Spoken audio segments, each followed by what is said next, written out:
5 substances in the surrounding, their state and properties. In that, next point is heat and changes of physical state. Now see, heat is a very important for changing the state of substance. You have learned that changes in the physical state of a substance is an effect of an amount of heat in it. On gaining heat, the substance changes from solid to liquid and liquid to gaseous. On the other hand, when the substance cools or loses heat, it changes from gaseous to liquid and liquid to solid state. Means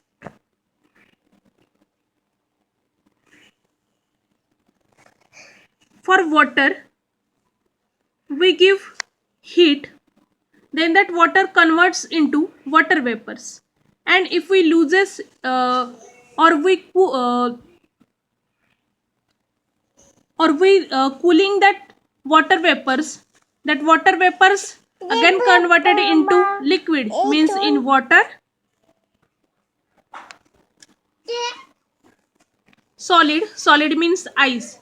If we heat to ice, then it converted into liquid means water. Again we heat the water, then that water is converted into gas means in water vapors. If we cool that water vapors, then that water vapors converted into in liquid means in water. Again we water cool, then that water is converted into solid means ice is a solid state.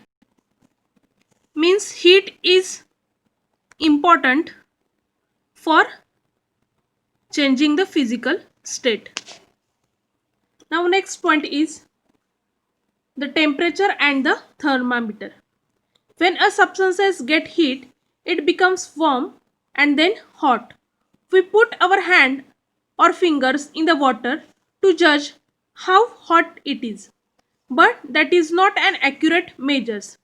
Besides, if the substance is very hot, we could get scalded.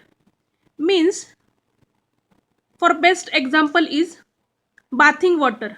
We judge bathing water just putting hand in hot water and we judge that how much that water is hot. But we cannot tell the accurate measurement. For finding the accurate measurement, thermometer is used for measuring the temperature. A thermometer is used to measure temperature degree Celsius. Now see, degree Celsius, this is the unit. Degree Celsius is the unit of measuring temperature. What is the unit of measuring temperature? Degree Celsius. There are several types of thermometers available. Nowadays, digital thermometers are frequently used. Now see, here I have two type of thermometer. See, this is digital thermometer.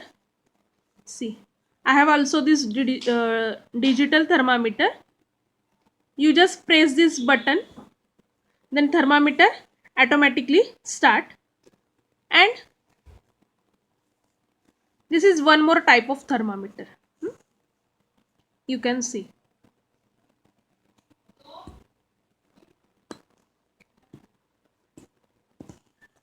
But nowadays this thermometer is mostly used. This is automatic thermometer.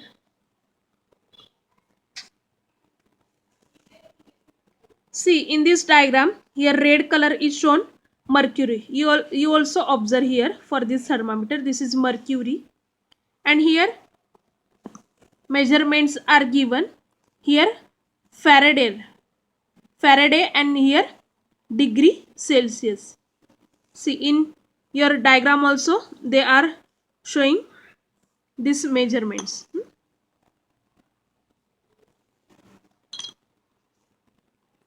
Now here one experiment is given. You take ice in a vessel or in a beaker and you put the thermometer in that ice and you note down the temperature. You note down the temperature. After ice in the vessel, you take cold water. After ice, you take cold water. Again, you use thermometer for measuring their temperature. You just take ice, cold water, hot water and measure the temperature. Means the temperature is different for ice, for cold water and hot water. For hot water temperature is more, and for ice and cold water obviously the temperature is less. Means using thermometer you just count the temperature of ice. After that ice you take cold water. After that you take hot water, and with the help of thermometer you can measure the or you can record the temperature.